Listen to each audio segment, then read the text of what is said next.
let's dive into the production. So let's see, Amsterdam, shout out to, I'm gonna give you a few more shout outs here. Serbia, oh Serbia, amazing. California, Heidelberg in Germany, Amsterdam, Italy, San Diego, Saudi, wow, that's incredible. Australia, Perth, all right, Hamburg, amazing, amazing. All right, cool. So now we're getting into the production. Let's start with the drums. So usually I start with one of my drum machines, and in this case I've used my 808. I usually run my 808 through a few things, like I use the overstayer, which is an incredible rack.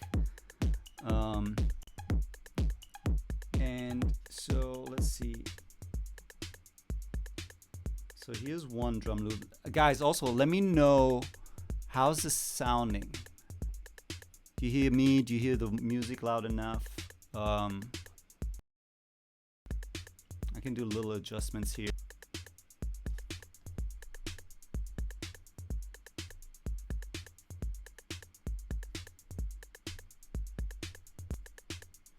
Just seeing, do you use sample packs? I usually, okay, music's low. Let me turn it up.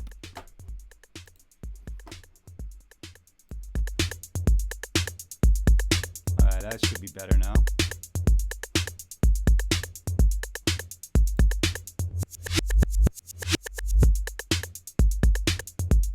Okay, cool. So, yeah, I don't use too many sample packs, to be honest. I like to create my own samples, so to say. So oh shit, oh here we are. Okay, great, cool. So yeah, I make my own samples usually. It doesn't mean that I don't use samples. I'll show you. I mean, you'll be surprised what you're gonna hear in this song. I even forgot about it. So, okay, so here we have one 808 loop, which is like the main 808 loop I've recorded through the overstayer. I don't have it here in my bunker studio, but the overstayer is basically this big rack. It's incredible.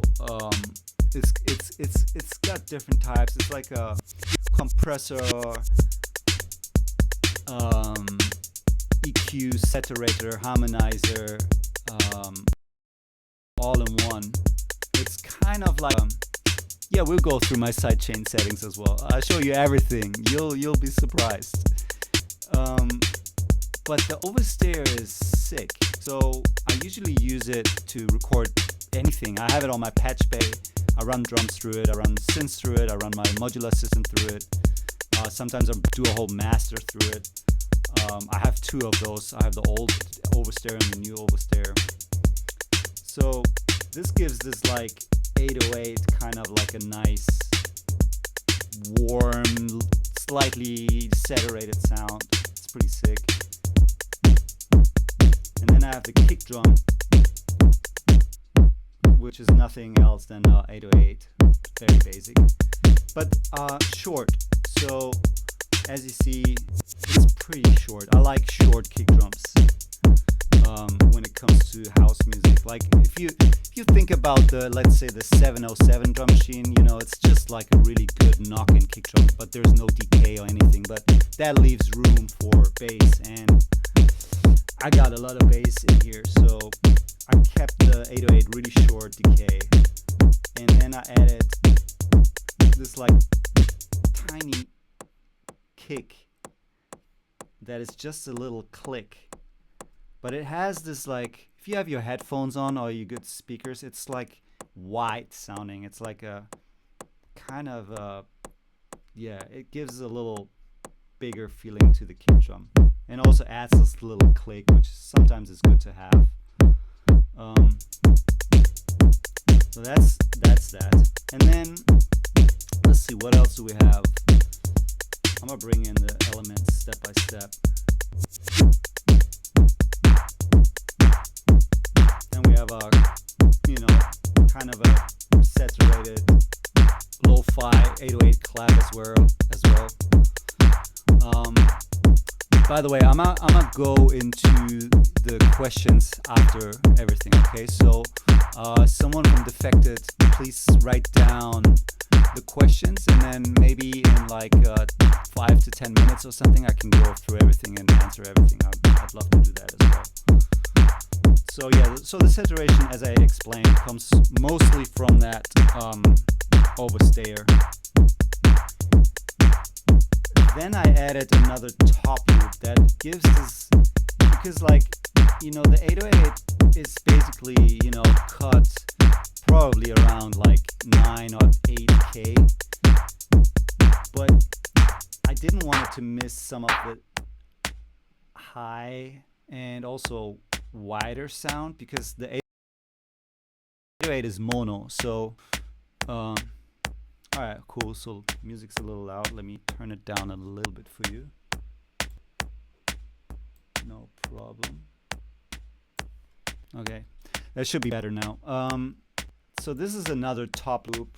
You know, I'm using the FabFilter 3 to like cut, you know, to like 200. I don't need any of that. You know, that's a whole beat. So I just use it to like add this bigger sound to the mono drums.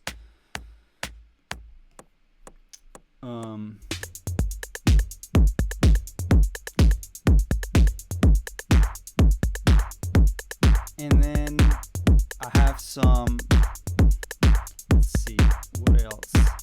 Then if we go to the chorus, I'm adding another clap. So there's like a little extra for the chorus, you know? And this one's just like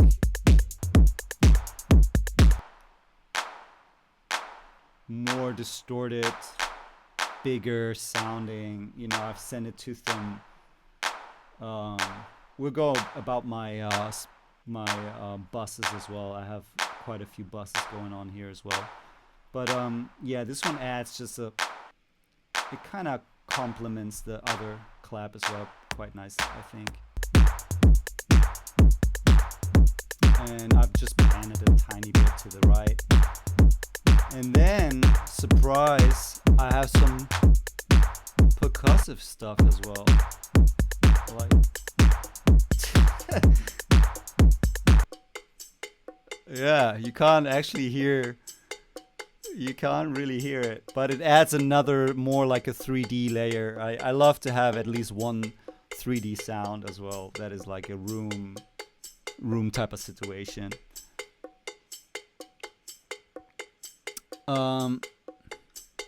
Okay, so what else?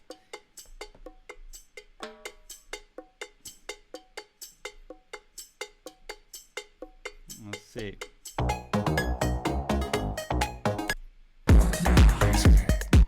So those are the drums for most part of it. Let's see if I missed anything.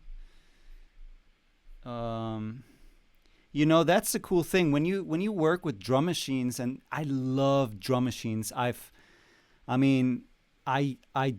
do collect drum machines, but I also, you know, when I create a song, I basically make 2-3 patterns in the drum machine already, and you know, you just record it nice.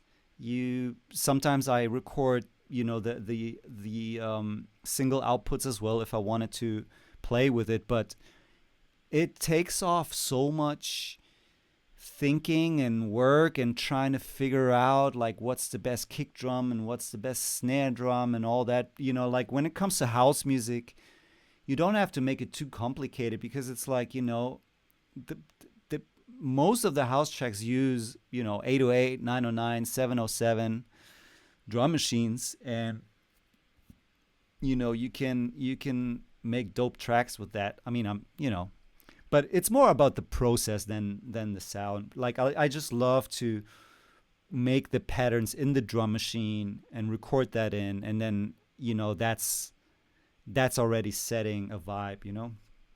Anyways, so then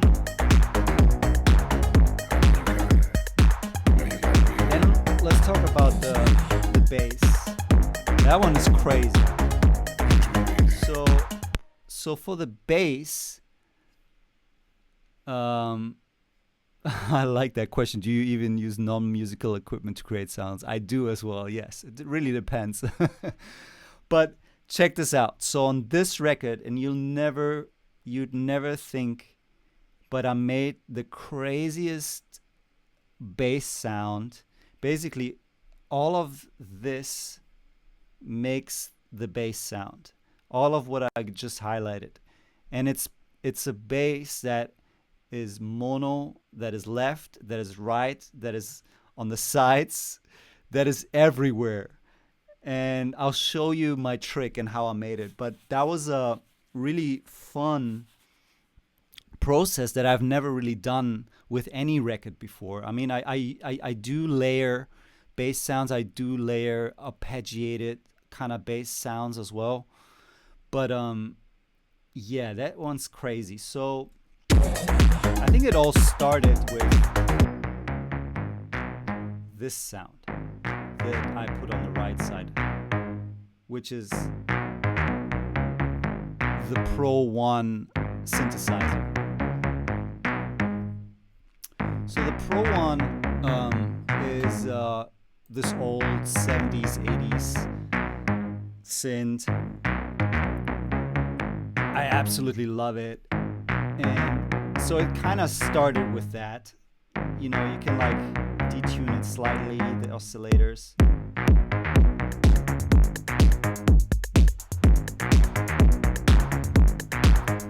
But then I was like, okay, let me record this with a different setting as well and run it through a different thing. So I also have this, which is the same pattern, but I just changed the settings a little bit.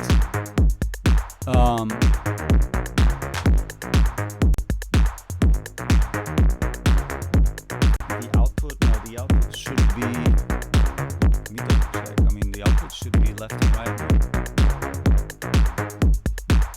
Really? You didn't hear it? Oh. That's interesting. So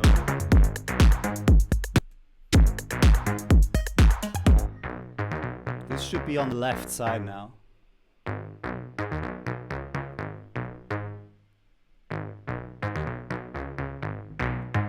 And now left and right. So I put basically one bass on one side and another bass. Great. Okay, cool. So the sound's correct. One on the one side, one on the other side.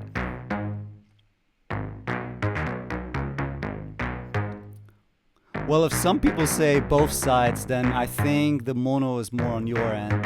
Because if people can hear the both sides, then it should be fine, right? Oh, I'll make one more test. This is left only. Both sides here. Hold on.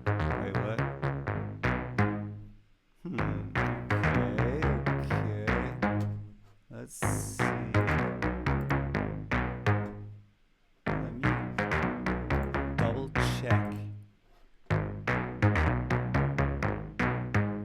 Both. Okay, so we're sorted. We should be here both. So okay, so this is left and right, and then I added the Alchemy Logic one. Very similar sound. Usually it's stereo, but I made this one mono. As you can see, I've used the gain here on Logic, and I just made it mono. And I've used this really cool Arturia plugin, the filter. It's sort of like a Moog filter emulation. Fuck, now it's so big. How do I close it?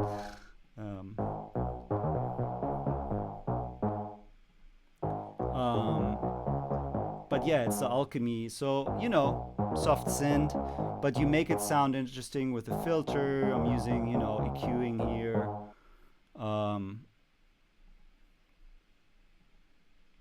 Here comes my CPU. Yeah, so the alchemy takes a lot of CPU. That's the only thing. So we have those three now. So I put this one mono, but I had to say this only stays mono, because if I take it off, then it will be sort of fake stereo as well. So this is mono, the left, we got right, and now I added more stuff. I mean, that could already been it, to be honest with you. But I was like, damn, I need this, like, I needed another feeling. I wanted to have like this like knocking thing. So, well, first of all, it has no sub. Because the kick drum is so small, sort of small, I had to add a sub, so we have a sub.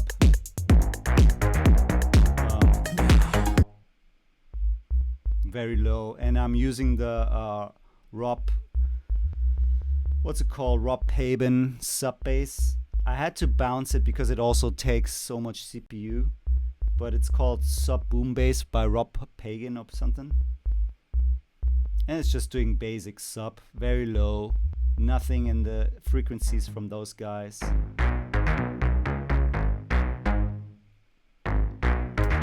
And then I wanted, you know, this knocking kind of feeling as well. So check this out. So I found this sample. It's kind of a digital bass sound. And then I did sort of the same with like make one in mono and make one, process it different and put it in stereo. Put a shaper box for sidechaining here. We'll get into sidechaining as well soon, but this is also really dope because what you essentially do with it is sidechaining by frequency, and it's really dope because it lets through those higher frequencies, but it sidechains the low ones, and you can set the, you know, the timing and stuff. There's a bunch more really dope units in here too that you can use. I use this plugin a lot. I love it. It's one of the best. Anyways, so then I added more. I added this guy, which is another sample of like a, you know, I guess like a DX kind of a bass as well. But it has a nice chorus sound. So I was trying to fill up every possible spectrum of that bass area. And yeah, I'm going even further. I'm adding this drop on the right side. I totally forgot about this even. Another plug, and I'm using the Massive plugin here. Then I'm using, oh, hold on. So let's hear all of this.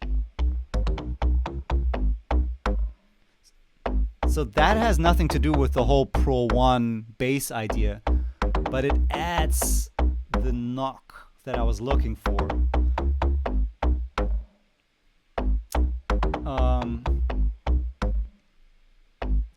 And then I did more. So it's a whole like, yeah, I mean, it's already, so those are 7 sounds already just to make the bass. And I'm basically already using, as you can see, like mono, left, right, another mono, but in a different processed kind of thing. Sub, this like chorusy DX sound, another one. And then I went one more step further down, which is kind of crazy. I added those two guys. Check this out. So this is my analog 4. And I think it was because I still missed something in the original Pro 1. I don't know. I just wanted to have the ultimate every directional bass. So I put one on the right side here. This one's more Moog sounding, but as you can see, I panned it here. And both I've used the analog 4, which is you know, very, very good analog synthesizer. You can make any sound with it too. But yeah, so essentially you have this really wide stereo bass created through all these layers. But I started with a Pro 1, which is a mono synth, which is still the main sound.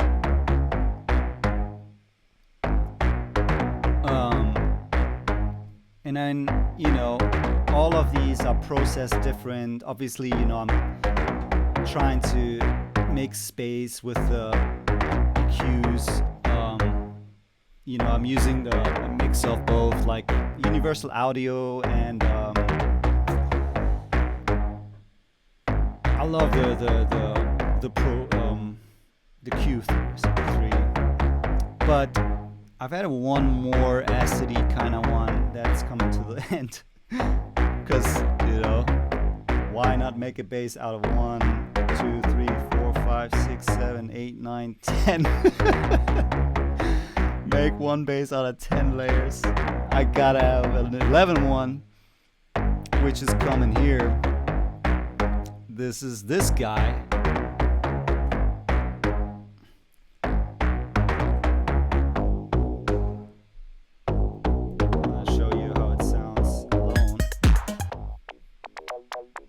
Oh, that's another Pro 1.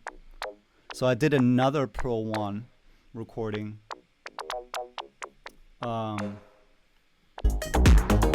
Just to have that little, that kind of like, how do you call it when you eat? But yeah, it's that kind of like sound. So that's the bass, which is quite insane. I've never done that. I usually, you know, do a left and right or just a mono one. But because there's nothing else in the song, I like maxed out. Yeah, chewy sound, exactly. Maxed out the whole spectrum. Now let's talk about the telephone sound.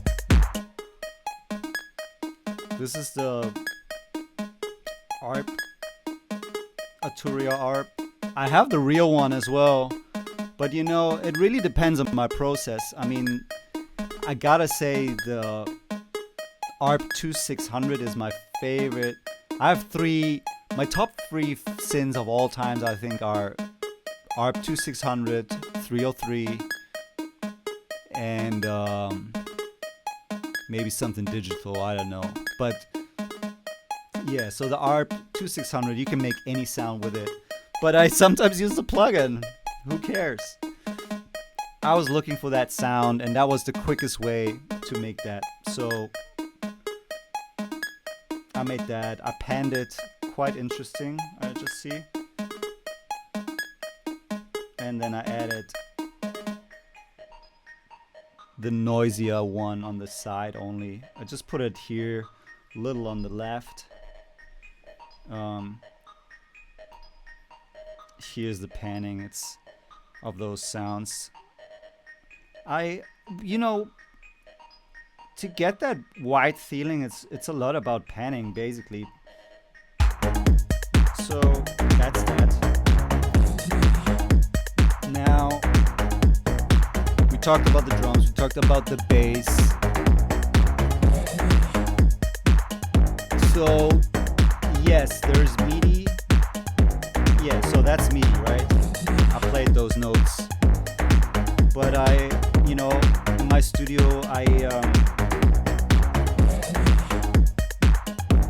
I do different things. I love different sequences. I've explored different sequencers. I love to try out new sequence ideas and stuff like that. So I'm down for anything that gets me in the mood and gets me inspired. All right, let me look in the questions before I head down to the vocal process and stuff like that. Let's see if there's any questions about.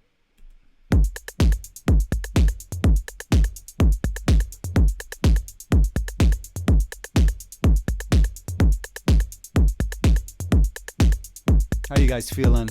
You guys enjoying the little insight session here?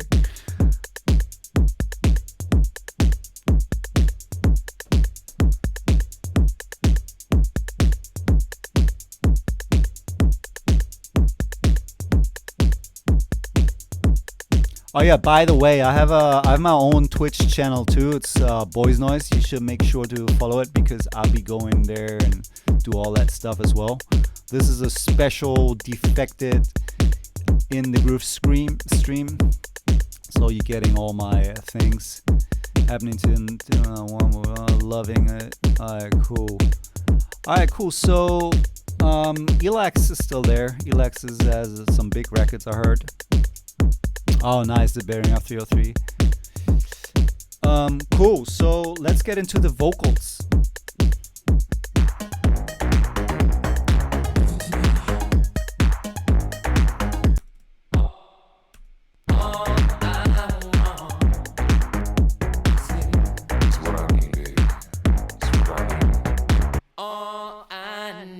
So here's Jake. Is you. Let's see. I mean, yeah, the chain looks quite long, and so I'm doing EQ.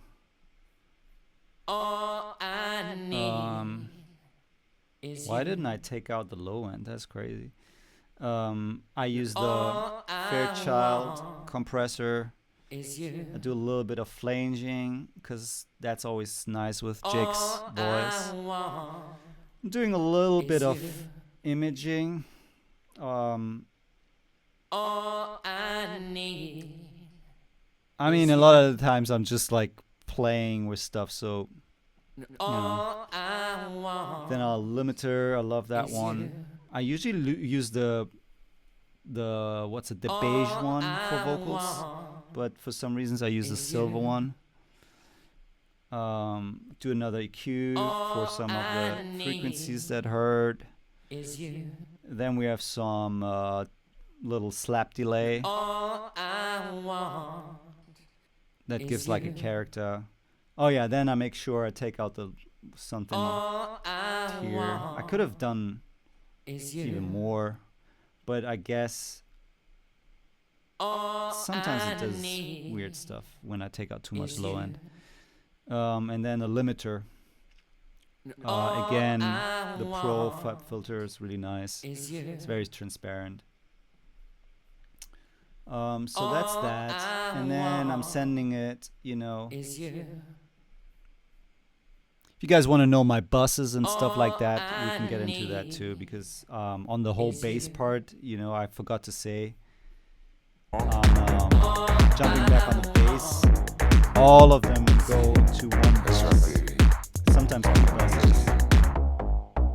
So here's one bus. Here's another one. So one bass bus where I send everything as well.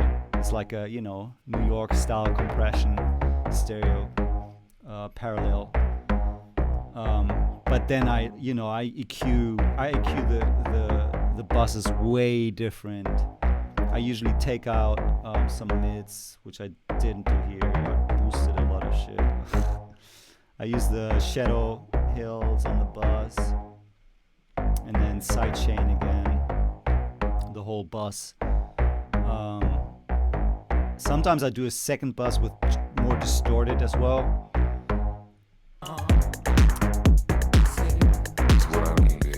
Same for the drums usually, right? Because here I'm sending all drums to another. Sorry, I'm jumping from vocals to buses, but I just thought. So I'm doing an EQ and then another compressor on the bus. Usually the compression on the buses, you can like really crank them. Because you want to have them, you want to have a different type of feeling and sound. Anyways, so going back to the vocals, I just have a left and right and in the middle.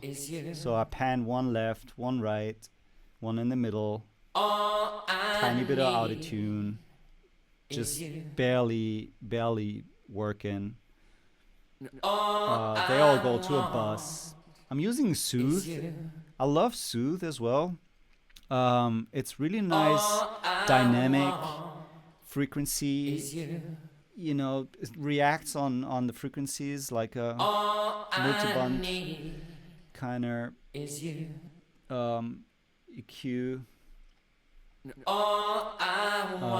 Again, Shadow Hills.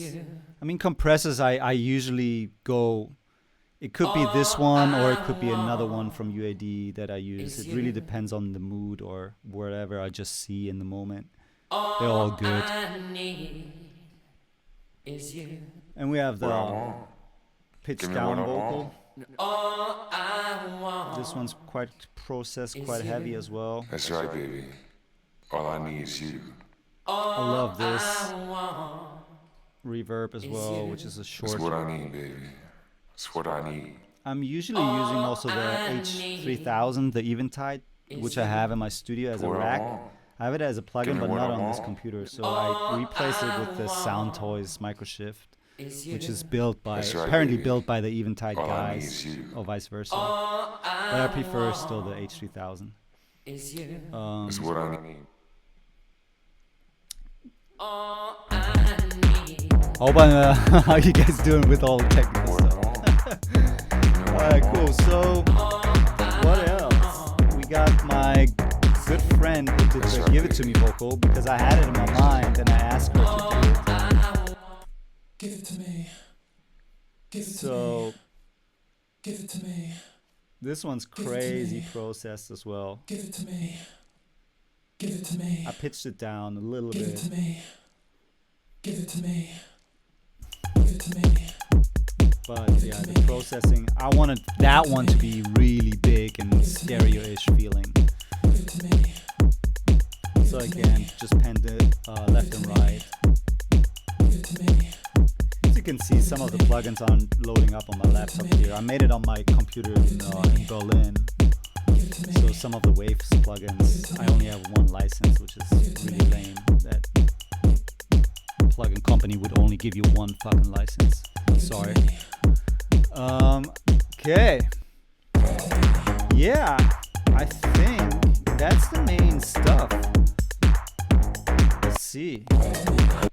Oh, we got my little weird sequence. Why don't you come over here and give it to me, baby? This one, again, I use the shaper to go from left and right.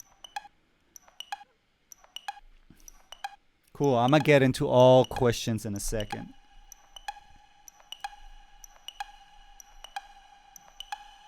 Oh, this is not used. Little snare fill that I did not use. But instead, I think I did this hi-hat thing, right? Yeah, just like it's my Electron machine drum. Just noise up stuff. Very subtle. I mean, that's basically it. This is the nicest, cleanest Logic session ever. I wish I could be clean always. like this. I should present all my tracks to clean it up like That's this. right, baby. But yeah, guys, this is the song, and let's go into some questions. I'm gonna loop this. I'm gonna turn it down a little bit, and you can ask me anything about it. Maybe I missed some parts.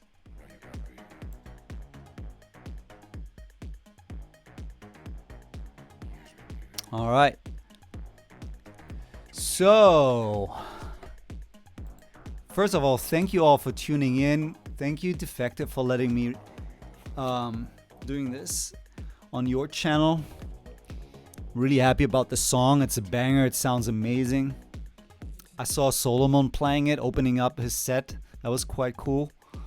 Obviously, he had a copy before it was released. Cool. Let's see. Can you make another splice pack with processed 808 drums?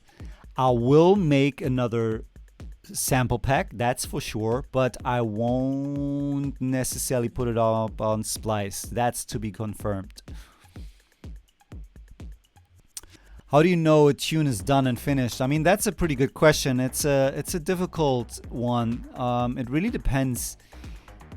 It's usually good when it comes to finishing tracks on my end, because I've been DJing for so long. I feel like that gives me an advantage to know when something is finished and not. So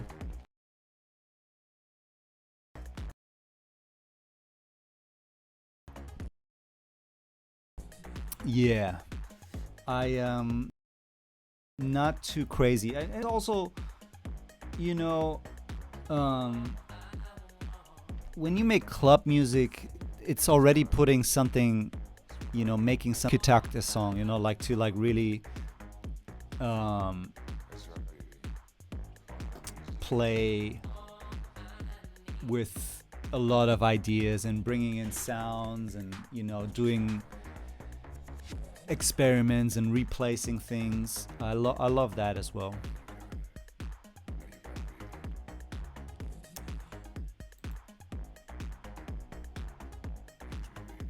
Which dance track do you think has the best technical elements? Ooh, technical elements? I don't know. I mean, there's so much good stuff out there. You know, my main thing is like, when there's already so much good stuff, why not trying something else? I mean, you know, this is a house track, so it's more specific, I'd say, but usually, I mean, you know my stuff, you know, like I like to experiment, I like to go somewhere else, and I have no problem doing that either. That's been my whole thing forever. As a DJ, it was already like that when I started, you know.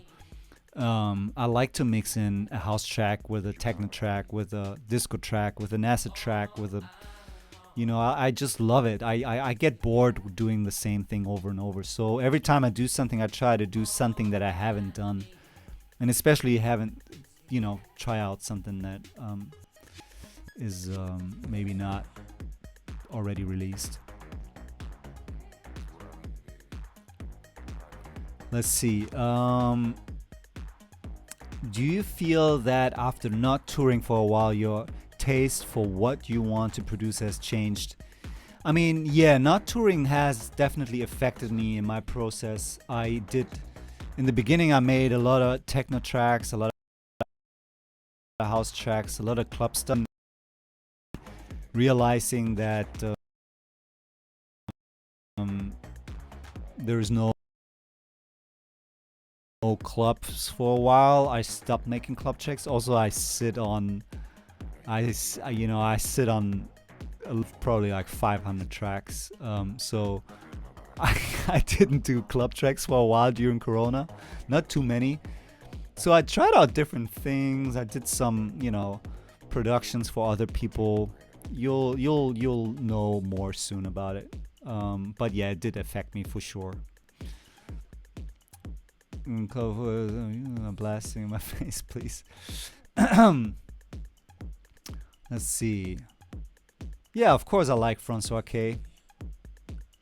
House Legend.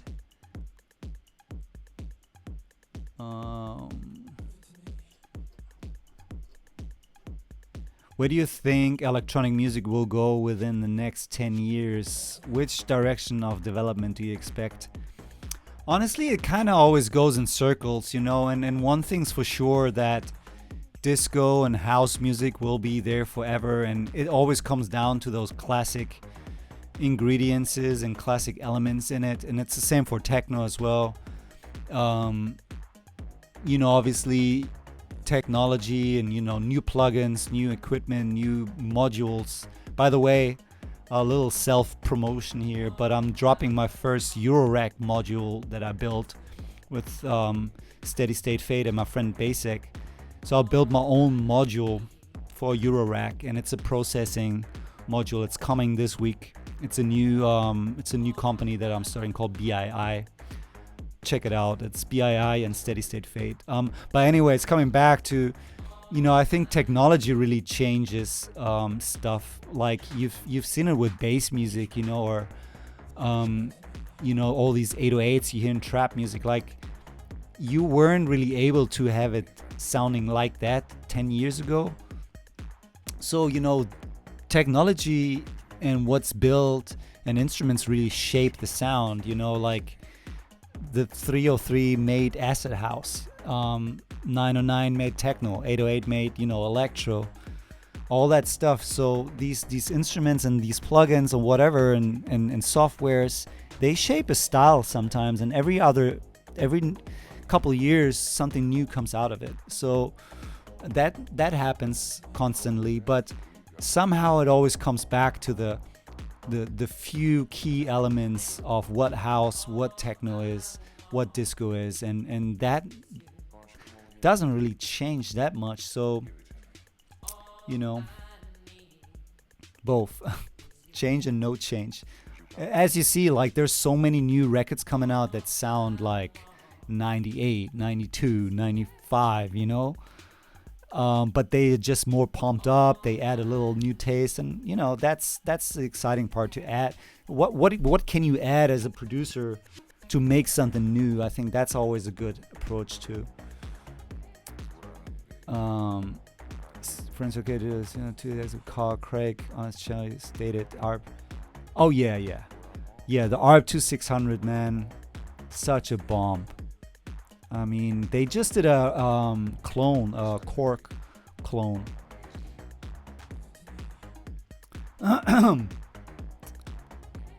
Yes, follow me on Twitch, guys. There's a lot of cool shit happening soon. I will be doing a lot of streams there as well, DJ sets, production talks.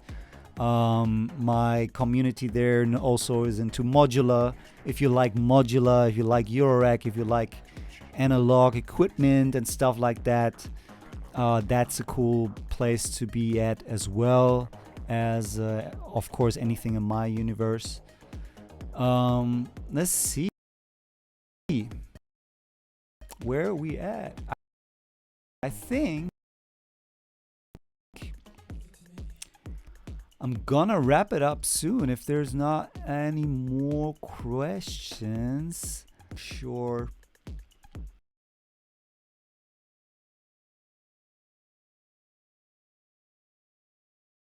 Guys, I'm really happy.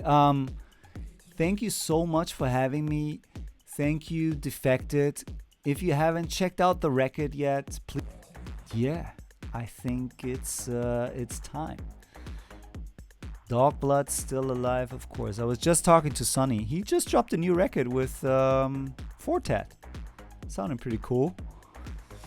All right, friends. I am going. Yes, BII. That's it. Actually, can I chat here as well? That's me, right? Let's see. All right, here I am. Boom. That's right, BII Electronics.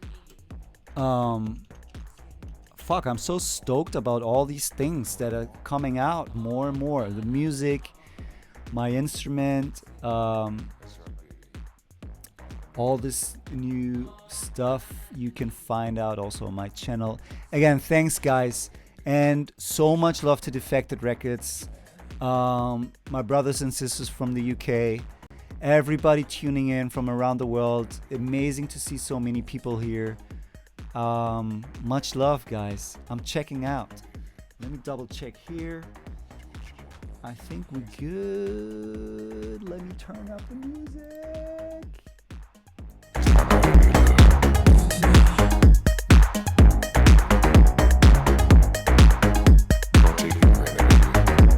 Oh shit. Also, before I forget, we got remixes coming. We got remixes by Purple Disco Machine, Music Machine, Purple, you know, Purple Music Machine, Disco. We got a remix by myself. It's the Energy remix. It uses another verse from Jake Shears that you don't hear here. Different vibe. It's basically a different record with the same vocals. And then a DJ Tennis remix, which is really sick as well. So the remixes are coming in 2-3 weeks, 3-4 weeks, something like that. So stay tuned, and